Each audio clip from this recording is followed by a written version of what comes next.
Cinema St. Louis's The Lens is now the takeup.com, a place to gather after the film is over. I'm your host, Joshua Ray, and fear not, all your favorite episodes of The Lens featuring all your favorite guests are still here in your feed, just a little refocused. Stay subscribed to us here for future episodes, and you can follow along for new ones and more at the Takeup STL.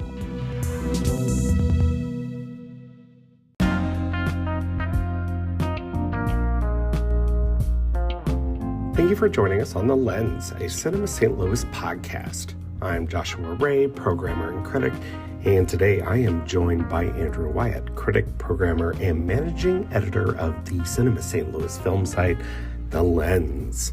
While you can find our words at The Lens on cinemastlouis.org, every episode we take turns picking a film to focus on in our current miniseries, and this is the first episode in our Gems of 2022. We have guests. We've got Do You Like Apple's Billy Rock and Drew Wendt, who have picked Kogonada's After Yang. First, we'll cover new releases, then after The Lens, we're going to play a game about A24. Finally, we'll have just one more thing. Yeah. Nobody voted for my movie, my doc. What was your doc? Andrea Arden's Cow. I know, and it was on my short list to catch up with, but I'm like, ugh. I think it edged out Fire of Love for me, man. I actually don't think this was like an A list. This had a lot of B documentaries this year, like B level, not necessarily any A levels for me, but the Bs were a nice, solid group, including some of the ones that ended up on our nominees list, like Fire of Love. I've got Beba on my list and All the Beauty and the Bloodshed on my list. Mm-hmm. You know what won't be on my list?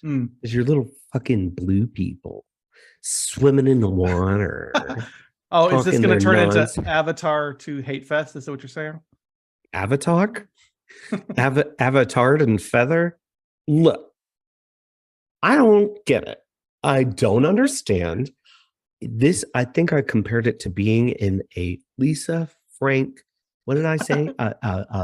What are the Crystals store? And they're playing Battleship, and it's all 100 naked tall twinks. It felt like a fucking nightmare for 3 hours to me, and some of it was fun. But mostly you're just looking up the ass cracks of Na'vi for 3 hours as they swim away on their little eelfish dinosaur thing. Yeah, I don't know what to tell. I don't know what to tell you about that. I don't think we're in a change my mind's place on this. No, we're not. But review it as a film.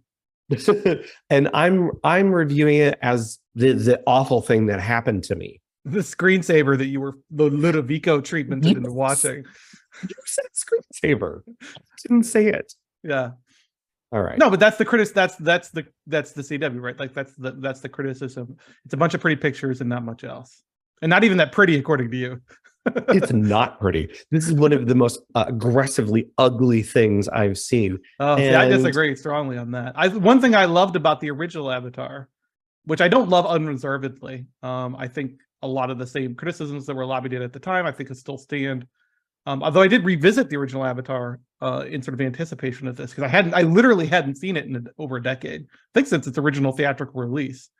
So it's not a movie that I had that became beloved and I watched it every year or something on Blu-ray. It's a movie I remembered being cool, and that's about it. So I revisited it, and I do think it speaks to the strengths of the new one as well, which is that my immediately thought after watching it was that, wow, I loved when blockbusters were big and dumb and loud, but also they had like stakes and drama and narrative and pacing. Like those things seem to have been abandoned, and those seem to be things that Cameron still understands on some level. I think all that sort of holds up. I actually think Avatar 2 might edge out the original in terms of, for me personally, but they're both about the same level of quality. Yeah, definitely feels like you're getting edged. I mean, I don't know what to tell you. This is like trying to talk, like, you found it hideous, I found it beautiful. I've always really loved you can tell that he has a lot of biologists on consultation, because the design of sort of the xenobiology of Pandora has always been kind of ingenious. An insane amount of care has gone into the the world building here and making this seem like a coherent ecology, and considering that the film is deeply rooted in sort of a post-boomer hippie ethos, that ecological meticulousness is very important, I think, to what the films are doing. So like, to me, standing on the outside, I'm like, I don't know how you're saying it's hideous, because to me, I find it like every little crevice on those space whales is amazing to me. I'm just looking at sort of like the alien biology of it and sort of agape at it. So Yeah, and I don't think you need to appreciate it, but if you do zoom out from those details, how do you feel like it fares then? pretty good, actually. I mean, like, again, I feel like it has drama and narrative and stakes, which is and pacing. Cameron's always been really good at pacing his action sequences and pacing his drama and leavening action with drama in the right way and the right measures at the right tempo. And I think that's just like Titanic did, just like a lot of his great action films have done. It's very good at doing those things, just like the first one was. If anything, I feel like because this one is so much more focused on the Na'vi and specifically on Jake's family, I was actually interested to see how much of the film's story is basically following the subplot strands of all of his kids individually, which I thought was kind of cool. Like, say, I did not expect that going in. I thought it was going to be the Jake show, and it ends up really being about all the members of his family and their interactions with each other and the outside world. And I thought that I didn't expect to give a shit about his kids, and I actually did give a shit about his kids. So, did you give a shit about White Boy with Dreads? The white boy with dreads. Oh, Spider. Yeah, I think my only problem with Spider is the performance. He's acting so like to the rafters with that performance. I don't know how. Is it even that, or why is he Disney Channel child? I found him so grating and irritating. I don't know. That's definitely the guy you run into down at the head shop, right? Yes. The white boy. Yes, I could smell him. I was patchouli and fried food grease. I don't know, man. For me, or even, yes, I sort of agree with everything you're saying. There's a level of detail. There's a level of care. It seems kind of blasé to say it at this point. For me, on a level of sensation, on a level of feeling the thing, immediately turned off, immediately assaulted, immediately just out of it, and it's 3 hours long. The 3D, and we're getting more. God help us. Yeah, I guess I'll watch those too. The 3D in it is just, if you see it, go and see it like I did in 3D. I wonder if I saw it in 2D, if I'd feel any differently about it. And that's always a kind of a. Yeah, and I will say that Avatar was one of the things that was sort of, I don't know if it kicked off or was really at the height of the 3D craze in the late 2000s, early 2010s. There was a period there where 3D was just nuts, and it was in every movie. Definitely accelerated it, and then it collapsed. It collapsed, and I don't think it'll bring it back. But I feel like it's of it. Yeah, I feel like it's part of. I do think it's somewhat integral to the experience, though. Like, so my memories, my sort of fond but distant memories of Avatar, were mainly lodged in the idea of that. When I was remembering it, it was, that was one of those movies that actually used the 3D well. Like, my fondness for it was wrapped up in the immersiveness of the 3D experience in the original theatrical run. And I hadn't rewatched it in a decade, so I sort of still preserved that. And then I went and saw it again. They had a revival of it about a month ago to sort of hype the new film. It's like, wow, the 3D really still holds up really well as a technology, and it really does enhance the experience. And I think the same thing applies to Way of Water. But I agree that, like, I can count on one hand the number of films I've seen in my life where the 3D actually added something to the experience. I'd say the Avatar, if you count both Avatar movies as one, it'd be on that list. And I saw original Coraline in 3D, and that was freaking rad. Oh, and that's when they had the red and blue, right? The red and the blue. No, it was the ordinary, like, Fresnel and or whatever they call it, the style. Oh, sure, because that's the same year as Avatar. So why would they have that? Yeah. Okay, I've lost my mind completely. But yes, there's still no one has cracked the new aesthetic value of 3D you have to explore space completely differently. Well, you got It is go not to reverse- completely the other direction. Godard did it Right. with Goodbye Language, right? which like the times 3D has worked for me, it is in a non-traditional environment, right? So it's Godard saying, okay, close one eye, I'm going to show you one thing. Close the other eye, I'm going to show you. So I'm you're still sad making I didn't get to see film. Long Day's Journey in a Night in 3D. Well, that's what I was going to bring up, is one of our favorite films of the past few years is a 3D movie, and we love it and still haven't seen it 3D. All right, well, there's other things to watch other than Avatar. Unbelievably, yes. Right. Even though you might look at a Fandango website and not be able to find anything else. Let's talk about She Said. I saw it at Sliff. No one went to go see it. It did not do well at the box office. $2 million. Man. But it is I just caught up with it this week because it showed up in so many slots in our local film critics like nominations for end of year awards. I was like, I have to see this now. Yep. So what do you make of it? Did it deserve the nominations or not? It's fine. It's a serviceable. I mean, it kind of runs into the same things that Spotlight ran into, but not as good as Spotlight, if that makes sense. It makes perfect sense. And I would actually kind of take it down a few more notches and say that it's uncomfortably rote and silly at times. I kind of go all over on it. There are some parts of it that really made me sit up and go, wow, this is a cool choice. And there are other parts of it I'm like rolling my eyes and going, really? Yeah. So the setup is labored. It's so labored in how simple they're trying to tell it. There's a scene where you can tell it's been like 80 yard, and it's just the three main women, an editor at New York Times played by Patricia Clarkson, and the two journalists who are played by Carey Mulligan and Zoe Kazan. And I was going to say Zoe Deschanel and knew that was not. Different movie. Very different movie. Oh, well, but something special happens when they get to the point where the film is going to share the stories of some of the women who they've been trying to contact.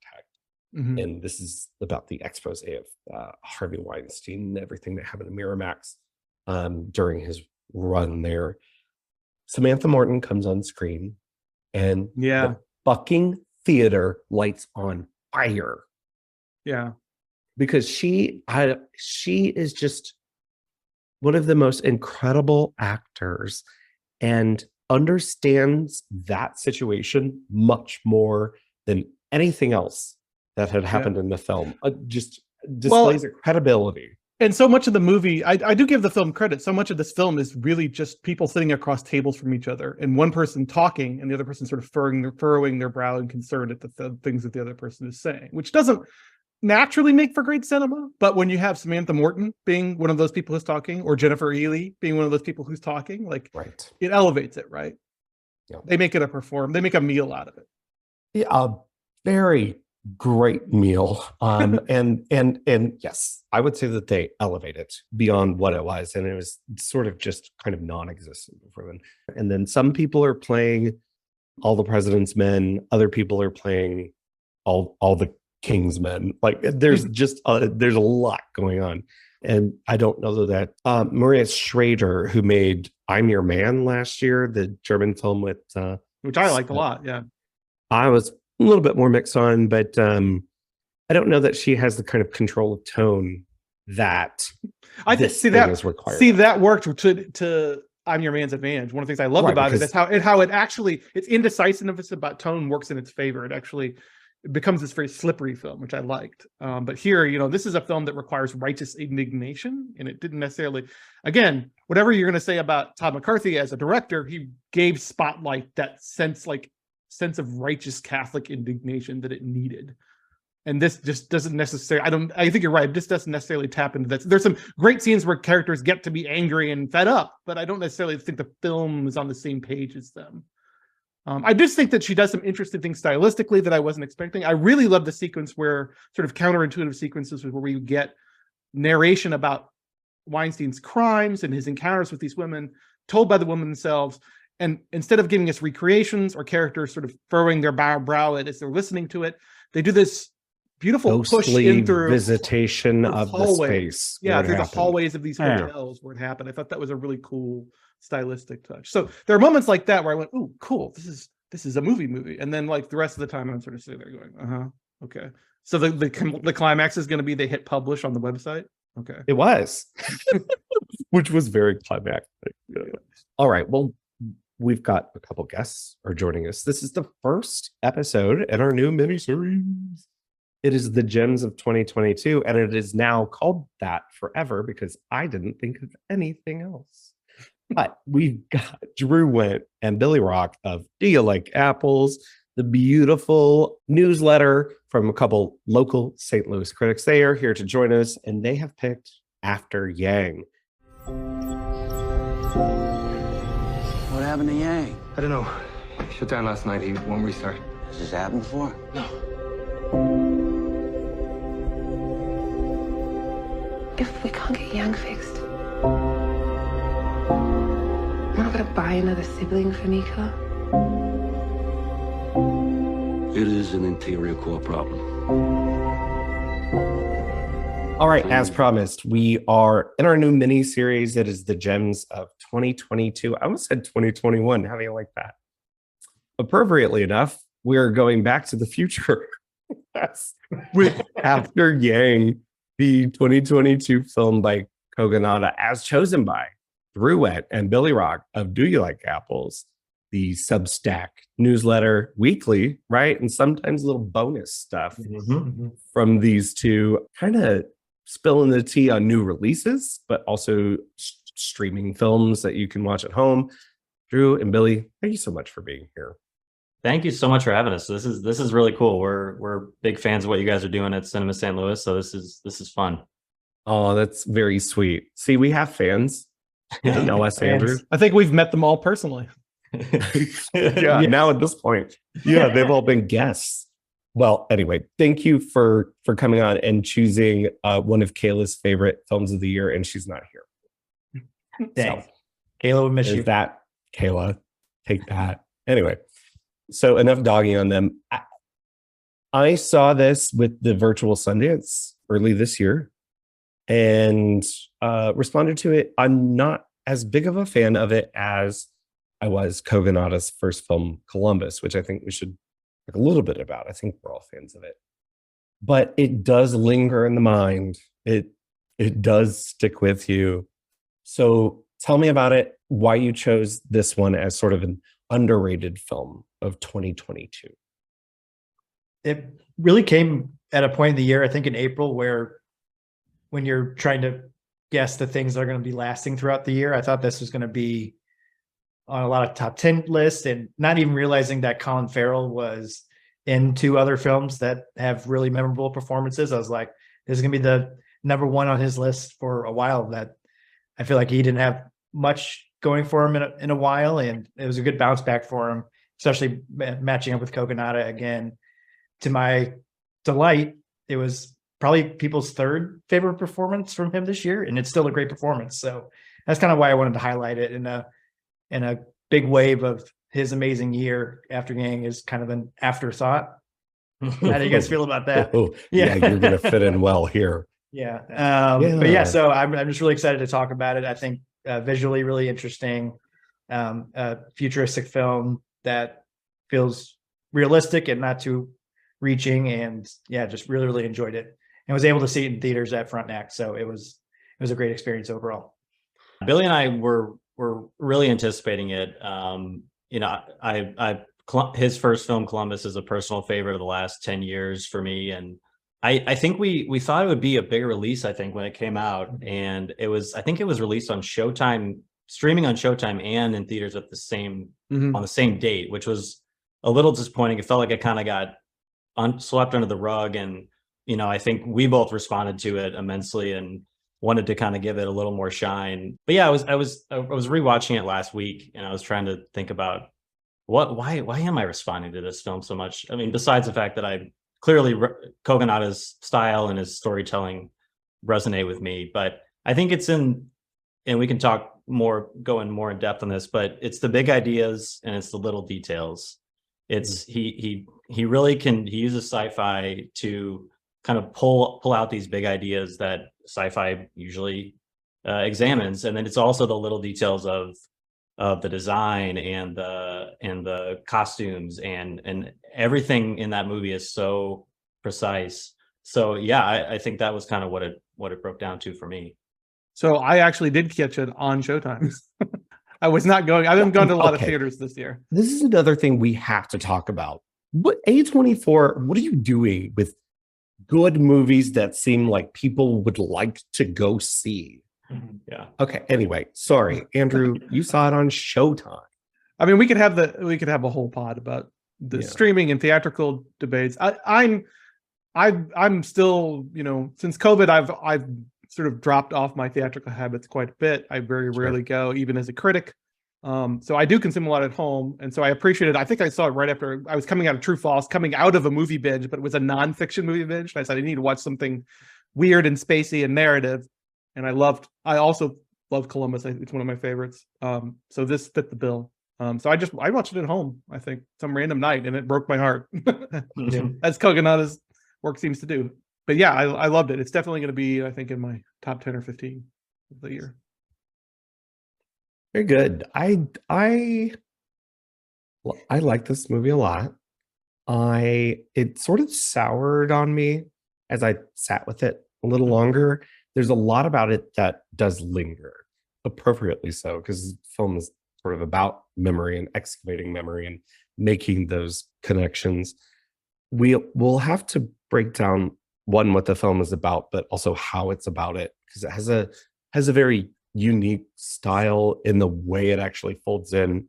I feel like other styles that seemingly seem disparate, but at least for anyone who hasn't seen it, guess what? We're going to spoil After Gang. Seems odd to say. Drew or Billy, will one of you sort of set up the basic premise before we really dig into it?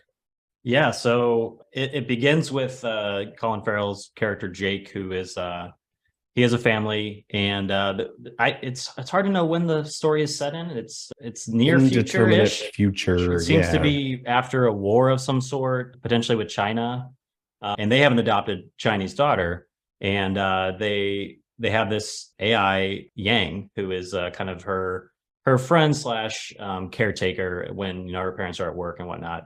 And Yang malfunctions. The entire story really is Colin Farrell's character trying to find a way to restore Yang and restore his family and his relationships potentially.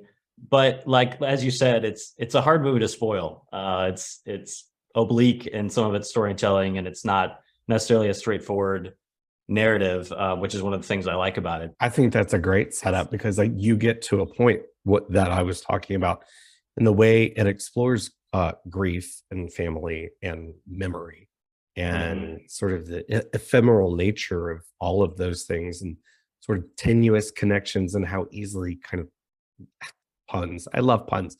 You can sort of break the wires, right? And how difficult it is to get that wiring back together. In all of that, it's told in this very lyrical style, but also this very, gauze over the lens sci-fi world. And I don't mean to use a curse word, but the world building is really immaculate in the details of the tech, the details of the relationship, the details of the cultural style, like the kind of overriding style, fashion movement happening in this, like the haircuts, the very rough bob chops that everybody has. The titles, we're gonna have to talk about the titles. Probably the best title sequence. Yeah, ever for sure. of the year. I'm close, yeah. It's like an at-home family idol dance tournament that seemingly involves the entire world, but we're shown the families of each sort of group of characters that we're going to meet throughout the film. And some of them have really great dance moves.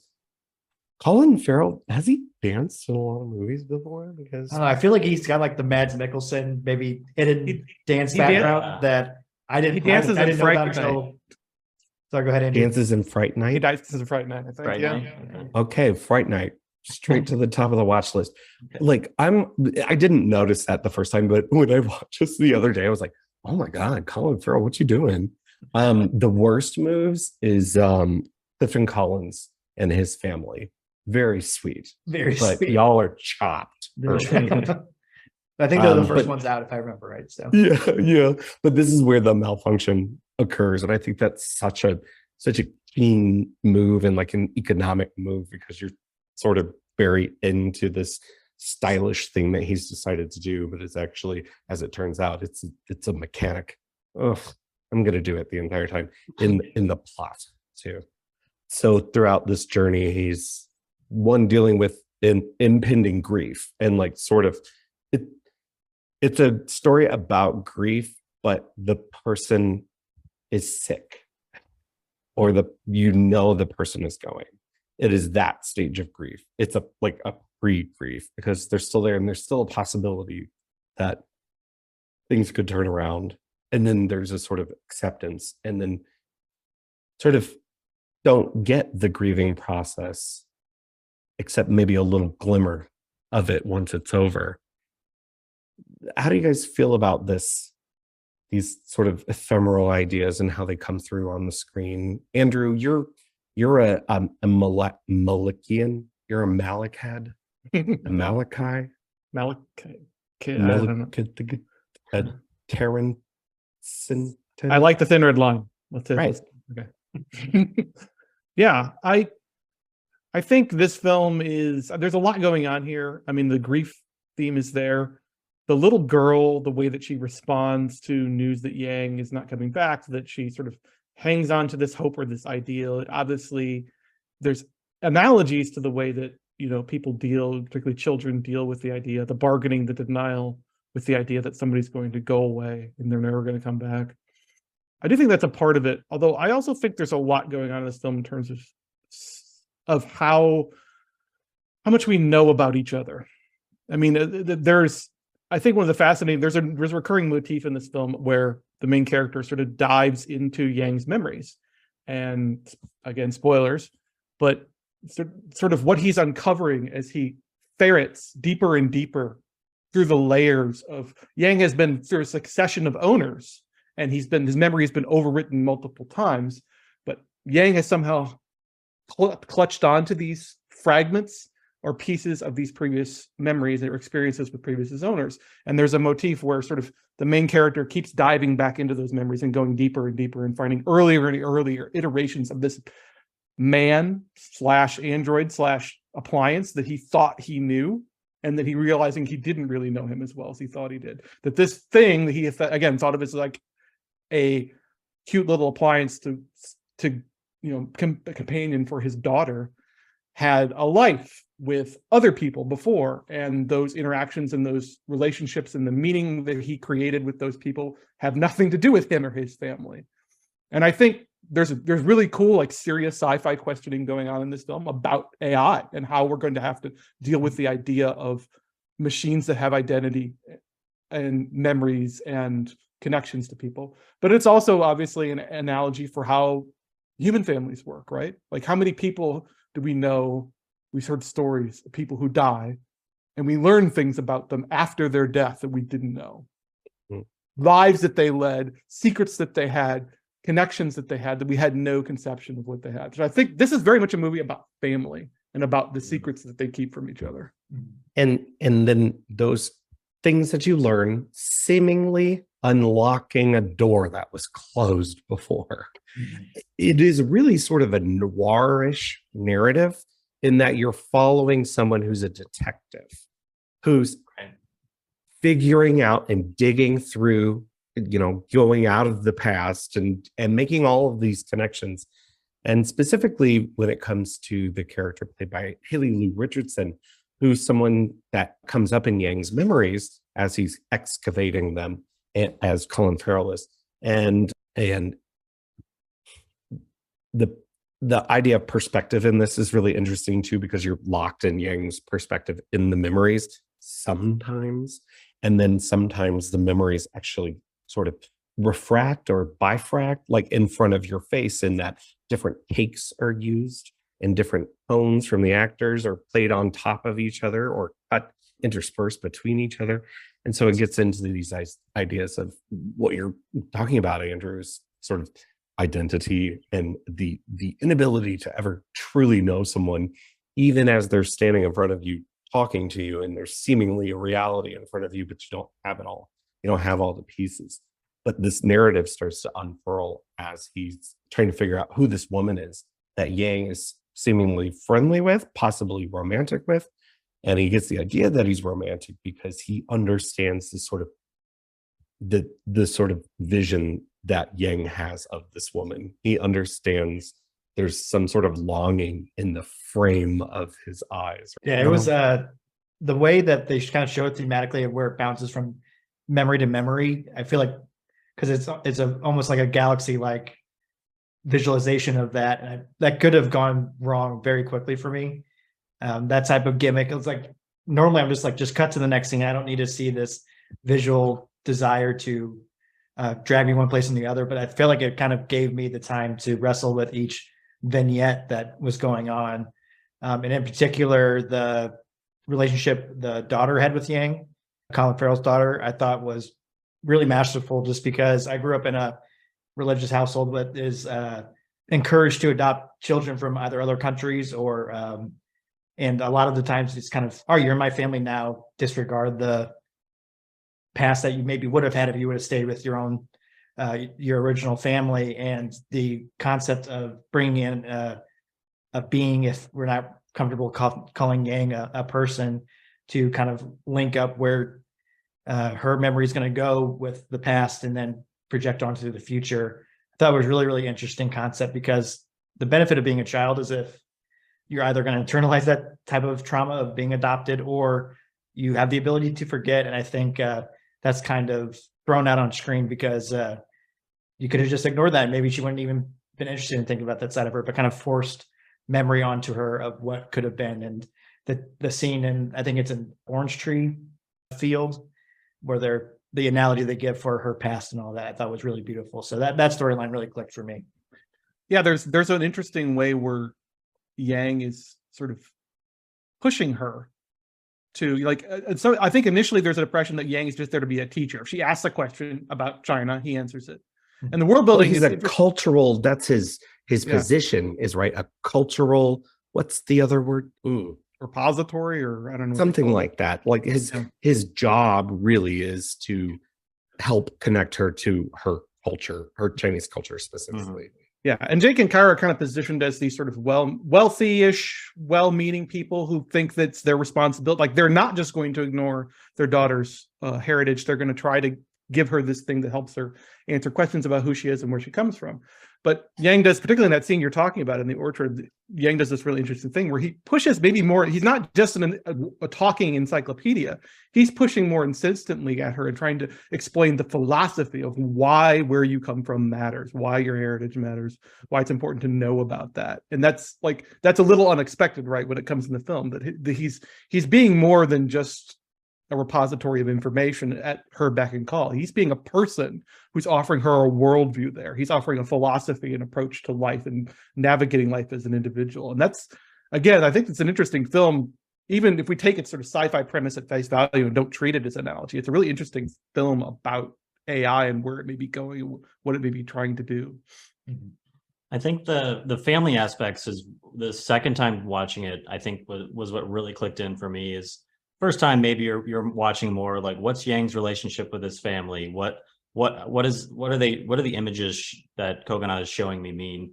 Second time through, I think I really locked in on more about Jake and Kira's relationship, and their relationship with their daughter. And I think it's because they're very well-meaning parents. They clearly, love their daughter, and they love Yang, who's a part of their family despite not being human. But yeah, you see the stresses on their marriage. You see Jake's kind of some of his disconnect with his daughter, and trying to understand his daughter, and then understanding his daughter's relationship with Yang. And I think that comes together really beautifully, particularly in the second half of the film. It really kind of locked in for me. Love this, not to sort of take it on a different tangent in the galaxy of Yang, but when he learns that Yang was questioning his own cultural identity, it's so, you did not have to go so hard, Kogonada. we were all with you and crying and everything, but then when Haley Lou Richardson reveals that one of the things on Yang's mind was, is he Chinese? Is a very thrilling question that isn't dug into, other than the entire film is sort of about this: what makes up your culture, what makes up family, what makes up identity. I don't know that of course it's not going to answer those things, and that's something we always say, sort of a pat answer for critics. But it's a pushback, right? It's the film's Yes. own internal pushback against that message that Yang himself was trying to convey to their daughter. It's just that, does it matter? Like, and Kogonada himself, I mean, I don't want to read too much authorial intent to it, but Kogonada himself is a South Korean American filmmaker, and obviously with Yang and with this multicultural cast, and with the idea of adoption, international adoption, playing such a prominent role in the plot, obviously he's thinking about these ideas about what does it mean. Does it matter that Yang's circuit boards were manufactured in China? Does that make him Chinese? In the same way, does the fact that your blood and your genetics comes from China, does that make you Chinese? Or does being Chinese require something else? A cultural participation, a cultural awareness. And you can apply that. I mean, I said Chinese, but that applies to anything, right? Like, what makes us who we are? These are essentialist, sort of great sci-fi premises. Nothing that hasn't been done before in some respect or another, but obviously the way that Kogonada is wrapping them all together and fitting them into this very relatively simple story of a man investigating, the past of a member of his family and navigating this difficulty. I like what you said about his marriage too, because it's not a huge subplot, but the idea of tension, the marital tension between them, sort of runs through the whole film, in addition to their problems with their daughter. Right. And it's funny. One of the lines that stuck with me from first seeing it was, Jake is talking to, I believe, Haley Lou's character. I could be getting that wrong, but he says, she says that's so human, because Jake thinks, oh, maybe Yang, did he want to be human? Did he express a desire to be human? And Haley Lou's character says that's such a human thing of you to assume that all beings would want to be human. I think that's a line that kind of stuck in my head as the film was going on, and then after lingered as well. So what about the way it's after all these things? I am really down for the questions. I'm down for the themes. I'm down for most of the performances. What about the filmmaking? It sounds like everyone's like, yeah, what about it? About to sign off, man. But yeah. Well, there's very precious. It's very precious. Yeah. And that doesn't seem to turn off a lot of people. I think some it might. I don't know that it verges on like subtracting anything from what he's saying. Maybe it's personal preference. I don't know. It's interesting that you said. It's very interesting precious. you say that, though, because I think for me, one of the things I honed in on is, and this is consistent, I think, with Columbus, is that it's a very earnest, emotionally raw film in its core in some ways. But there's also this sense of alienation that pervades it. And I think it's actually stronger here than it is in Columbus, even though it's sort of taking place in this hypothetical world. And even though it has its sort of preciousness, he called it, maybe like slightly twee sci-fi future aspects of it, it also is, there's like somewhat a net anesthetic quality to the future. We don't really see like any dystopia here. This is people who are well off, reasonably well off, living in this ultra modernist, clean, ecologically friendly environment. I'm not saying they don't have problems, but like we're definitely viewing it through the lens of a certain class of person, right?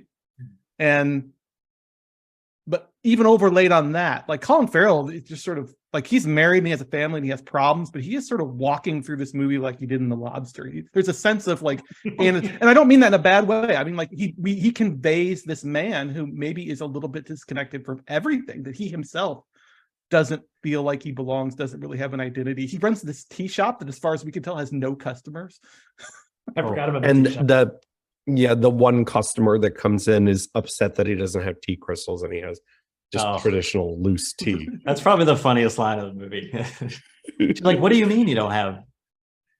Like So every funny. hipster shop everywhere, like Yeah. trying to get, no, we don't carry that. Well, Very there's hip. there's an idea about sort of nostalgia in that, right? Is that And authenticity, right? in authenticity? Anytime you start Of talking course, about androids, you start talking about authenticity and what's real. right.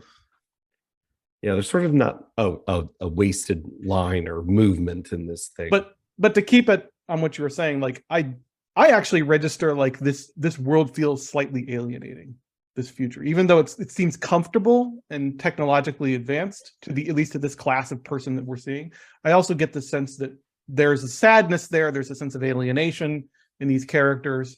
How much of it is attributable to the world they're living in versus their situation, I don't know. But I don't view it as overly like twee or anything. I feel like there's a melancholy that's running in this film that I picked up on. No, I agree. I think Coconut is very much aware. Yes, it may be on the line of twee or Precious, but I think he's very much aware of what this world looks like and the feeling that it conveys to the characters and to the audience. Because, and similar with Columbus, with how he used the architecture of Columbus, Indiana, and to kind of map onto these characters' inner lives and what they were feeling through the story. I think it's similar with After Yang, which I think you're right. There's something that is very comfortable, but there is something a little bit too smooth, maybe a little bit too easy about their life in this semi future that maybe is that I do think Coconut is aware of. Although with the world building, we get little hints around the margins. I do like the introduction. Like everything is so smooth and modernist and clean, but we get like the like gray market android junker that he visits in his like cramped little room. Like the production design in that little workshop is so different from everything else in the film. It's like we're getting a piece of Blade Runner slotted inside. And I don't think that's like by accident. I think he's hinting at a slightly different lifestyle, a slightly different cultural current that exists parallel to the ones that we're spending most of our time in. The guy is like obviously rougher, and Colin Farrell's like obviously a little bit uncomfortable with how sort of rough and working class he is. Like there's definitely something there. I think where if there is more purpose to the comfortability that all of these characters are seemingly living in, is that the root of all of a sudden existential crisis of like, it's so comfortable all the time. You're kind of lulled into this comfortability of not really searching for any deeper meaning. And then through a child's eyes of their almost like pet-like creature dying, that somehow is stirring up those questions is interesting, and maybe giving Coconut too much credit of lulling us into that type of questioning, but an earnestness that doesn't always work for me, but here really, really worked. So I can't seem to build an argument against anything. I guess for me, it's like at a response level, it does feel so manufactured or thought of or thought out, even that there's a bit of it that seems to be there and seems to be present for a lot of folks is drained away for me. And I don't know exactly how to articulate what it is other than Precious. You're thinking if the maybe the edges are a little rougher in this film, or maybe the ideas land more forcefully, or maybe the experience would be more interesting to you. Is that yeah? I think that's it. I think if it's like when you're sanding something or putting I think if the edges were rougher, I might adhere to it a little bit better. But I do think there are aspects of Yang's history that still remain ambiguous. I mean, like that's one of the nice bits of world building, I think, is that not everything that Jake sees in Yang's memories is explained. And certainly even the things he comes to understand more aren't explained 100%. So I do have this feeling, there's almost like somebody mentioned noir earlier, like there is almost a noirish or mystery feeling where Yang has this life that maybe he's never really going to understand completely, that there's always going to be threads and tangles of his best experiences. They're going to remain outside of Jake's ability to ever, even if he was the best investigator in the world and could ferret all this information, he's never going to be able to fully understand it. And I like the idea, the suggestion that no matter how much Coconut is showing about Yang's other lives, previous lives, there's still yet more out there that we'll never see, that Jake will never understand, that Jake will never be able to piece together. And that to me provides some of the roughness that you're talking about. That it isn't a perfectly it's not Knives Out, it's not a perfectly hermetically sealed little narrative where everything clicks into place at the end. There are a lot of things that are sort of left open-ended, and that's part of the film's philosophy, is that we have to accept that. Yeah, I don't think anything's on a script level. I think the script, I'm good. I think it's more on its technique, formal technique, and its surfaces, and the sort of, I can hear Malick narration over some of these things. And maybe that's I'm bringing something to it, but that's what I always argue, is that maybe there's something to that, because Malick's one of my favorite filmmakers, so maybe I'm just in the bag for Coconut. All your asses. Well, and so before Coconut, give me sunset over a field of wheat and gravid narration, and I'm there. That's all I need. That's all I need. Well, and so before Coconut was a filmmaker, he was a video essayist, making essays about video essays about filmmakers, and Malick was certainly one of the filmmakers that he made a video about. So I loved going back and watching all those that he made before he made Columbus and After Yang, because you see the influences early, and then you see them seep into his first two films. And it's an interesting background. Everyone. Yeah, it's interesting background too. Like, is that the modern version of the Truffaut move? The move from criticism to filmmaker, the move from like YouTube video essayist to filmmaker. That's the new pipeline. Yeah. And I'm surprised that I'm sure there are a lot of people out there emulating Coconut's video essay style. I think if I were to do it, I would emulate that, because that to me is what film criticism is, the way he juxtaposes ideas and images in his video essays against what he's even narrating. I mean, they're beautiful pieces of filmmaking. Why? Okay, everybody, rank the 3 Colin Farrell. It's just 3, right? 3 Colin Farrell performances. I'll go first. After Yang, who I don't know if we're allowed to discuss this, I put on my actors list for St. Louis Film Critics Association over my number 3, which is Banshees of Inisherin. And I'm putting as my number 2. Is his name Oswald Cobble? The Penguin. Oswald the Penguin, Cobblepot, something like that. Yeah, the very Italian gangster name, Cobblepot. Yes, very Italian. Yes. He was also in 13 Lives this year. That doesn't exist. That's a fake movie. How did that movie just get completely buried? We talked about The Rescue last year, the documentary about the soccer team. I really like that documentary a lot. Did you see 13 Lives? No, I haven't. No. Right. Because no one has. No one has. Yeah. Okay. I forgot about that. So everyone else rank. Come on. Does everyone like Banshees? So yours was one After Yang, 2 Batman, 3 Banshees. Interesting. It feels like I just have to put Banshees number 1, just because I think it is his best. And I really was cold on McDonough after 3 Billboards, so seeing him come back with Farrell was really helpful. So I'd say that 1, After Yang 2, and then just for the memes, Batman number 3. Just lots of good Twitter content from him for that movie. So. Well, I hate to be boring, but my 3 would be the same as Billy's. Not a spoiler alert for our top 10, but Banshees was one of my favorite films of the year, so that'll be on our top 10. So that was my favorite of the 3. But After Yang is, I still think, I don't know, one of the 5 to 8 best Colin Farrell performances I think I've seen. It's so simple too. He's not doing a lot. He doesn't need to do a lot, because he's got that great face and he can just carry. For a man who's for a man who's sort of known for his handsomeness, he's really good at this sort of sad sack hangdog thing that he's doing here and in Banshees. If you don't think that's a part of it, No, maybe that is. But there was a time when he was a real heartthrob, like maybe 10 or 15 years ago, right? But I think like a lot of great actors, you know, who made their names maybe on their faces, he sort of matured into a better character actor. I think a lot of them guys have gone through those same thing when they get to their 40s and 50s. My ranking's the same as you guys. I would say Banshees first. I didn't have a problem with Batman, but it's just so, I don't know. He's the only one who understands.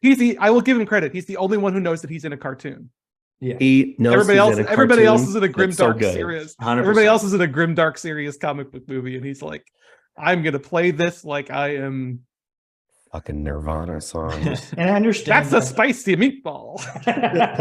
I understand that it's a comic book character of lore and you have to put makeup on him kind of, but in the way that in like The Last Jedi, just let Andy Serkis cook, just let Colin Farrell cook without any CGI or makeup on, just like let them be themselves, and I'll buy them as the Penguin. It just doesn't make any sense to me. Yeah, we would. I mean, I don't need the Penguin to have a weird nose and be waddle around. He can just be Colin Farrell, and I'll accept him as a gangster. It's fine. Right, exactly. And also, I can't believe, well, after HBO Max is seemingly kicking everything off of their service, he's going to be spending almost all of his time to the Penguin series, I guess. So they must be paying him a lot if he's willing to sit in that makeup chair for that long for a 13-season show. It's crazy. Yeah, exactly. And I'm gonna watch every second of it. And we'll fast forward through the parts he's not in. Yeah. No, I agree with you guys about Banshees. I love him in this movie, but I think I like him in Banshees more just because I think his sensibility is so essential to what Banshees is doing. Like the things that Podrick is doing in that film in terms of where he goes scene to scene, moment to moment, and how naked Farrell is about expressing that with his face. I mean, you'd think that would be sort of easy mode acting, but it's not. Like the things that Podrick is going through are so difficult to articulate in some sense. And it's great writing. I do think it's you're right. It has like redeemed McDonald in my mind after 3. I forget how easy it is for like all these charming hot dudes to play stupid and do it really well, like George Clooney and Brad Pitt. Like, oh, you know what? Podrick should be in. We should cut him into Burn After Reading. Yeah, and just perfect stupid idiot hot. Like that. Jodie Turner-Smith. Speaking of hot. Wow. And I kind of forgot about Queen and Slim and I really liked that movie quite a bit. That was the kind of Bonnie and Clyde-ish thing, like Black Bonnie and Clyde with Daniel Kaluuya. I think a lot of people have like pushed back on it now. Is there a pushback on it? Yeah, I think there was a little bit of end of year like love for it, in that now like I don't think it's very well regarded. Well, I have not revisited it. You can be out there being one of their defenders. Yeah. Stay off of Twitter and just be a defender. Stay off Twitter and just be a defender. And she's also in White Noise and really just kind of in the background, except for one scene. Okay. And it's so good. She's so good at it. And it's the opposite of anything you've ever seen her do. She's so deadpan funny in it. In a film that a lot of people are trying a lot of different things. Yeah. All right. Well, I think that's after Yang. I've got a little game, and we didn't talk about A24 a lot, but guess what, guys? We're about to talk it. Oh dear, a lot right now. Can we talk about how ridiculous it is that a distributor has a brand? That what? That a distributor has a brand? Sure, we can talk about that. It is ridiculous. It's good for them. It's really smart and keen marketing. If they would follow through and actually like deliver products, because they purchase things that seemingly are within their brand and then can get people in the seats. However, is Eternal Daughter playing anywhere right now? Well, this is what I'm saying. Like nobody's seeing this thing. Yeah. And so it fits well within their brand. They've worked with Joe and Hogg before. It's Tilda Swinton playing dual roles, and it's kind of spooky ghost story, maybe. And you can sell it like that, and it works well within the A24 brand. They're dumping it like it's not available anywhere. No. And it drives me nuts because they get a lot of praise for their branding and not enough bullshit for the shit that they pull with the acquisitions that they have. Did they distribute Memoria too?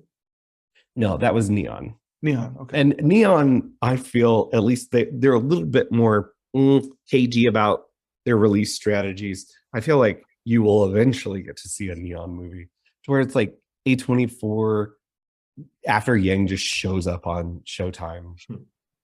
After a presumably like big Sundance appearance. Yeah, where it had Great buzz. great reviews, great buzz.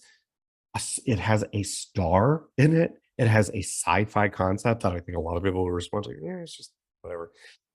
Yeah, the whole A24's brand. So let's play a game about A24, the brand.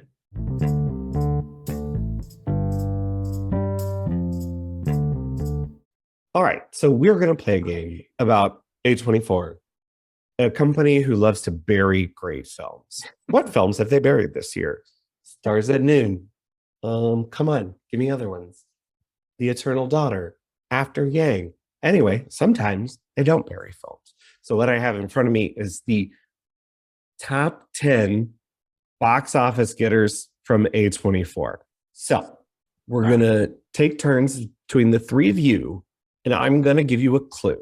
We're going to start at number 10.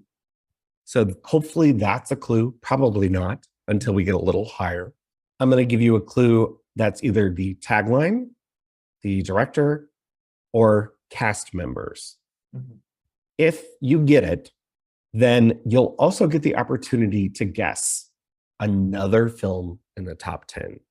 Therefore, taking the points for that. Mm-hmm. Now, am I keeping points? No. It's really about who I feel like won. It's whose line it is that anyway rules. Exactly. I'm like, you know what? You brought great vibes to the game. All right. So we just shout out our answer? No, it's me going turns. You're going in turns, and I'm drawing names from a hat. And Drew, not Andrew, you're going first. All right. So at number 10, I'm going to give you a cast member. Okay. Just one. And her name is Awkwafina. Oh, it's got to be The Farewell, right? Absolutely. Number 10, The Farewell, which grossed domestic gross $17.7 million.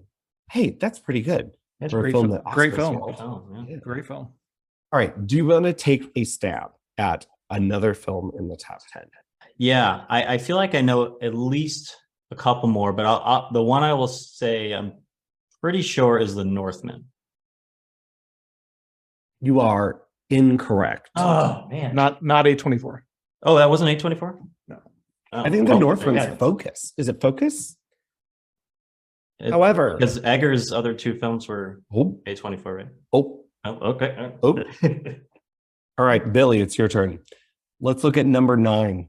This one, you're getting a tagline based on the true story of one movie so bad it became infamous.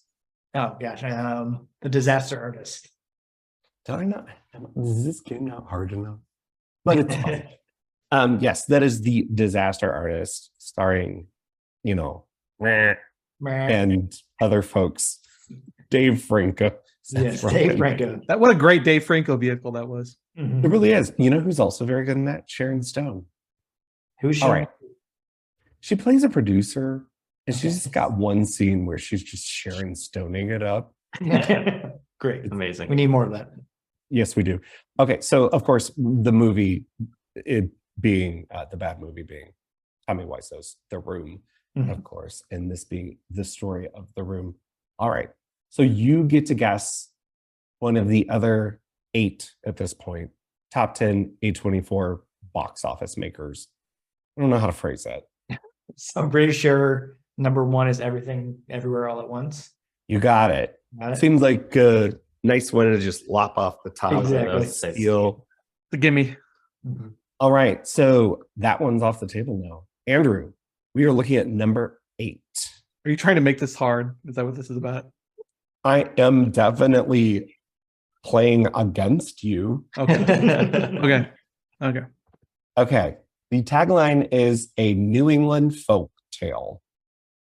That's The Witch. Robert That is Eggers. absolutely The Witch. I tried to make it hard for Andrew, and I failed, of course. You're talking about like one of my favorite movies in the past decade, I know. so it's not going to work. I was like, oh my God, I can't believe you got The Witch. That's Robert Eggers' The Witch. Yeah. All right, Andrew, you want to guess another top 10? Midsummer. Very good. That is number 7. Oh, I saw Disappointments Boulevard, Ari Aster's latest film. Got renamed. Like, we're so close to it. Isn't it supposed to be like 4 hours? And someone said it'll reinvent the medium. Like every outdoor director. I mean, Right. it's gonna be great, or it's gonna be a fiasco, right? Somebody said it's gonna either be the best movie of the year, or it's gonna be his Southland Tales. But You make as if Southland Tales is bad. yeah, like, please make a Southland Tales. Thank you. All right. So we're back to Drew, and now we're at number 6. Andrew took number 7. So this one, the tagline is going to be A24, great at marketing. To erase the line between man and machine is to obscure the line between men and gods. oh. Can you read that one more time? Yes. To erase the line between man and machine is to obscure the line between men and gods. Oh, how can I buy myself some time? Wow. It's got to be sci-fi. Sci-fi A24. Boy. I might have to pass. I'm blanking. Think about it. You'll get it. Think about it a little bit longer. You'll get there, I think. A24. Seems like Andrew definitely has it. Erase the line between men and machine. Men and gods, man and machine, I don't know if it's man the machine. Maybe we should be working as a team here, but Can you give me a hint? no. It's not giving me. How about I give Billy a hint, and then it sounds like he's going to get it. The director is Alex Garland. Yeah. Ex Machina. You got it. Yeah. You got I Ex love that Machina. movie. Of course, I didn't get it. Yeah, taglines. I probably definitely would not have that. It's Academy Award winning Ex Machina. Letterboxd will put like the film's taglines is up at the top of the film pages now, and I love looking through like old movies. Oh, Yeah. Letterboxd, because they always have like completely disorienting, bizarre taglines. Like usually they're really long, and it's like, what? This doesn't match the movie at all. yes. Yeah. It's like, did they just pull them off the trailer? Like, why are they? Yeah. It's Yeah, so- it must be like copy. They must look at like copy text on the original poster one sheets or something. Right. I don't know. yeah. Or it's also like the entire plot is the tagline. Yeah. I love old Yeah. taglines. So Billy, we've got 1, 2, 3, 4 films left. Do you want to steal one? Yes. Hereditary. You got it. It's the other Aster.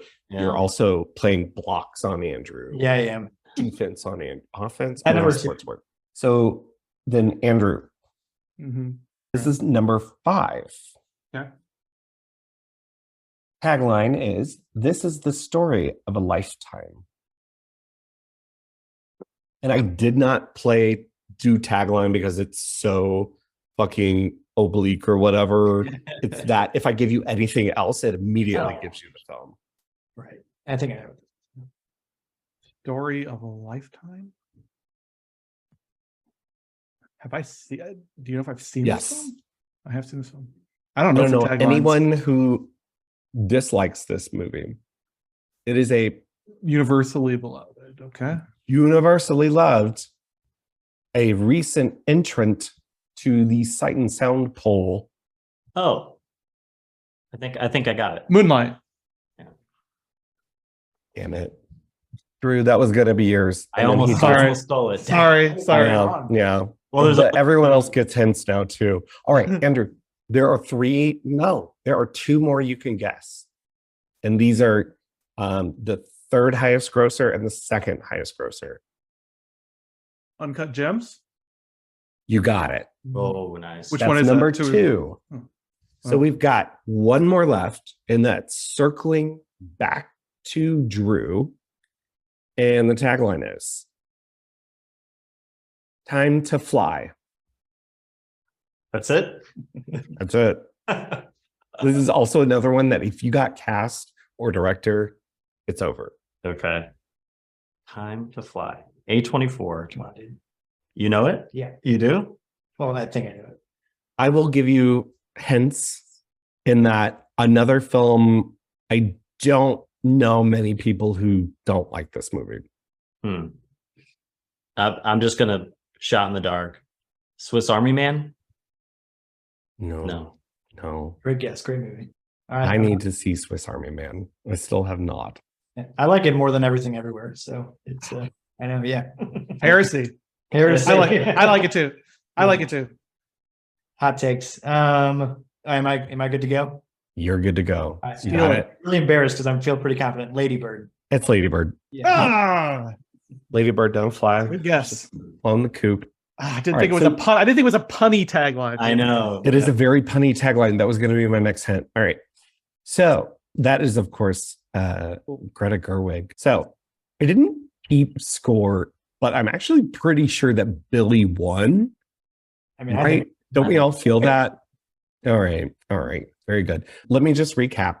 The Farewell at number 10. The Disaster Artist, I still can't believe, made $21.1 million. The Witch, Midsummer, Ex Machina, Moonlight, Hereditary, Ladybird, Uncut Gems, a cool 50. I guess that's the Sandler factor. I love that. I'm surprised Hereditary made more than Midsummer. I thought Midsummer was more of the buzzy movie of that summer. I think by the nature of probably just even runtime, like you could probably put more Hereditaries out there. Yeah. And then of course, Everything Everywhere All at Once, I guess it's probably still playing somewhere right now, Right. on its way to a Best Pitch. Ruined my prediction by not being able to speak. A Best Picture Oscar. I'm calling it. You're calling it. Ooh, You're calling it now. Okay. Not only is it number one on Andrew Wyatt's list, it is number one at the Oscars this year. I'm prevaricating. anything else It's happening. Decision to Leave or Everything Everywhere. I don't know who's good. Ooh, We were I love that. My mind says Decision to Leave, and my heart says Everything Everywhere. Go with your heart. My heart and my mind say nope. So, Yeah. and I told you that wouldn't change. Yeah, you're still firm on Still that. has not changed. Sticking with There it. there is something that's coming awfully close to it, but it has not wormed its way up inside Jean Jacket and exploded it yet. So, all right. Drew Wendt, Billy Rock, thank you so much for coming on. I hope you enjoyed yourself enough to come on again. absolutely. Do you like apples? It's a great newsletter. It's so much fun. Your voices are so clear in it. And that's one thing that I love about it. And if people want to dig back to, guys, when was that? Very early last What year. is time? Who knows? Yes. So you have to go through the entire archive and read everything. And I wrote about Donna Deitch's Desert Hearts. That's right. Yeah. Lovely film. But yeah, that's the Substack newsletter. And you can also find y'all on Twitter. What's the handle again? At @apples. Awesome. And is it the same on Instagram? Yeah. Same on both. I Twitter and should have Instagram. just asked you guys to dump it instead of keep asking weird questions. All right. Thank you both for coming on. Please come Thank on you again so soon. much. Of course. We had a blast Yeah, though. it was awesome, guys. Good. Appreciate it. Every episode we round out by saying one more thing, something we've been enjoying since our previous podcast, which has been a minute. Andrew, Yeah. let the children know what's up. Other than lots of movies, I haven't done a ton. I did purchase and then like play through and complete in the space of like one weekend. So I take that as a sort of a recommendation. The new sequel to God of War Ragnarok. This is the sequel to the 2018 sequel-ish reboot of God of War that was a huge hit for Santa Monica Studios and Sony PlayStation. Went on to win a bajillion awards and sort of ascend into the canon of like the greatest single-player games of all time. Obviously a highly anticipated sequel. I was really excited about waiting for it. It is a really nice sort of digestible chunk of first-person adventure fantasy gaming, which from a AAA studio, which I don't think we get too much of anymore. So many AAA fantasy action / RPG games are sort of, here's 250 hours you can sink into this gigantic world. And God of War is much more in the sort of Last of Us theory of game crafting. It's telling a very specific narrative using very cinematic devices. God of War's conceit, for those of you who don't know gaming, is that it's a oneer video game. The entire video game takes place is sort of stitched together to take place in one take, which is a sort of fascinating concept technically, but also like God of War does a really particularly great job of using it. It's not just arbitrary; they use it. Too complicated of a backstory to explain, but God of War is about living God who fled ancient Greeks, and in the new games, he's now in sort of mythological Scandinavia, consorting with Odin and Loki and Thor and all those types, but through a very its own very weird idiosyncratic take on the Norse mythology. And this is sort of the sequel that picks up a few years later. The main story is about this God of War and his young son, and about their adventures together. And now we're picking up, and he's a little older and more of a surly teenager, and starting to ask questions about where he comes from and what the world is like. And so it's a very good dad game. As a dad, I love playing it. It's a good game in and of itself, but the narrative, obvious, sort of like Tree of Life. If you play it before you're a dad and then after a dad, it hits very different. But it's great. I loved it. I love that I sort of finished it off in 16 hours. I've got other stuff I can still go back and do and explore. But if you're really playing this game for its story, it finishes up in a nice, neat package. Beautifully obviously, it goes without saying for Santa Monica, beautifully rendered. I think it actually corrects some of the gameplay things I caught on with the first God of War. A much deeper sort of equipment system. Combat is a big draw in this game, but it's really just a story about a dad and his son and how they're growing apart, and kind of has that weird indie game cred, being about relationships and being smuggled inside this gigantic uber mythological AAA game. And as most sequels do, it gets kind of meta. There are some moments where it starts to signal that maybe it's a game about itself or about the idea of sequels. Yeah. It does so in a way that doesn't feel tedious or forced. Realizing that Avatar is also sort of what you just described. It's just kind of daddy issues. A video game of daddy issues. A video game of daddy issues. Yeah. I do really like its idiot. There's a lot of stuff about, obviously, Norse mythology has sort of risen in the public's consciousness, I think, because of Marvel and some other and the Vikings show that was on for a long time. I think because the Northmen, I think a lot of people are more, in the old days, to know who the hell Thor was, you either had to be a diehard comics fan or you had to play Dungeons and Dragons. Nowadays, everybody knows who Thor is, which is a weird place, But I do like their very idiosyncratic take on the Norse mythology. The God of War, the position of the God of War franchise has always been that gods are assholes and they're terrible. And that they're position. Yeah, that they are terrible for humanity, and that humanity would be better off without them. And it leans very hard into that idea over and over again. And so Odin is the villain of this game. He's not a good guy. He's the horrible, and Thor is a monster. It's not positioning the Norse gods as people we should be as beings we should worship or aspire to be.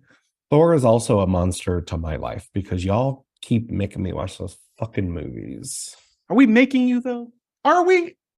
Those who will not be named did assign it to me, not Andrew. Other outlets I was assigned and hated appropriately. So, all right. Yeah, Andrew, where can people find you other than, inside God of War? You can find me at Twitter at Arachnophilic, and on Letterboxd at Ablight76. Perfect. I went to Austin, Texas. Yeah. Since we've last been on. And I went to a place that I feel like we both feel like is hollow ground. I went to the gas station. Do you know what the gas station is? It is the gas station that the family in Texas Chainsaw Massacre runs. It is the actual location. I didn't know it was a place you could go. It is a place you can go. It's just north of Austin. It's either just north of Austin or just south. And then the Texas Chainsaw Massacre house is the opposite direction, just outside. And we did both. Wow. This is like Gorehound Mecca right here. I was dying and living. It was so much fun. The house has a diner inside of it. And I immediately picked up a menu and was like, can I get chili? They do. Waiter, like, is it all like horrible punny cannibalism stuff? No. I forget diner inside called, the Texas, but it's like, it's just a regular diner that locals go to. And then some freaks show up every now and then. And let me tell you, my gay ass did not feel very comfortable in there. However, I had to do it. But they do have a not so life size, but a human scale leather face in there with a chainsaw that you can take pictures with, which I immediately did. The house is actually was purchased by a different party and guaranteed that they won't actually do anything, as far as its status in the community. But they were doing a bit of remodeling inside. Like, all right. And I talked the waitress into letting us go in there. And like the floor was all torn out. And like she said, it's all, if you want to go in there, it's up to you, baby. And she did call me baby. It's up to you, baby. But nothing on me if something happens. And like shit was hanging from, I was like, I wouldn't want it any other way. You realize that that's what would happen to somebody in a horror movie. The waitress would swear off. It's not my responsibility. I know. I said to her, what a way to go. Anyway, and then the gas station was a lot of fun because it was actually, the inside of it is just like a horror film memorabilia shop. So I bought just stupid shit for Christmas presents because I'm that guy. Yeah, I had no idea these places were like even still standing, let alone places you could visit as a horror tourist. The gas station, they throw, not in, because it is a small space, it's the exact space that you see in the movie, but they throw like conventions in the area for the small town, and they get people in. I bought for one of my friends, hey Nick, an autographed photo of Slumber Party Massacre, and one of the actresses signed it and wrote "Enjoy Life" on it. I thought that was great. Yeah, and they also have a barbecue pit. And I got a t-shirt there and wore it out in Austin, and didn't realize until I got out that it just reeked of barbecue. I was out all night smelling like fucking barbecue. Anyway, well, I mean, in Austin, that'd be like fitting in, right? Oh, right. Yeah. Yeah. Hello, fellow. You realize, I think the only part that I'm catching on here is like, wasn't this sort of the beginning of the plot of that new terrible Texas Chainsaw Massacre movie, that the town was starting to gentrify and like build off of its reputation? Like we're recreating what's happening in the movie. I know. And then I was willing to die for the fandom. Anyway, it was a lot of fun. A little excursion, a little Sunday afternoon jaunt in Austin, Texas. Well, I have friends who would definitely want to do that if they knew about it. So I need to spread the word that the Texas Chainsaw Massacre house and gas station are open to the public, apparently. Open to the public, and they will take all your money. And they took all mine. Oh, also, sorry, I was going to be done, but the gas station also has 2 cabins in the back of it. Where you could actually stay overnight at the gas station. No. They look awful. And the van is also parked out there, and it looks like it's from 1973, and I don't think it works. But I went to take a picture, and I was gonna just look inside, and it looked exactly like you would imagine, except there was a cat sitting in the passenger seat. Oh, it was so cute. What a charmed life that cat leads, and it doesn't. I know. Even know. You get to live here. You get to live here, and the I'll Texas go back Chainsaw, to St. Louis, man. Anyway, I'm Crispy Retinas on Letterboxd, and you can find all of our writing over at The Lens at cinemastlouis.org.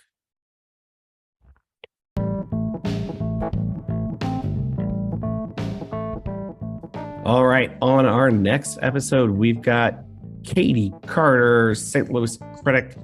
Lovely gal has picked Strawberry Mansion. It's got to be the weirdest pick. Although we still haven't picked our own, have we?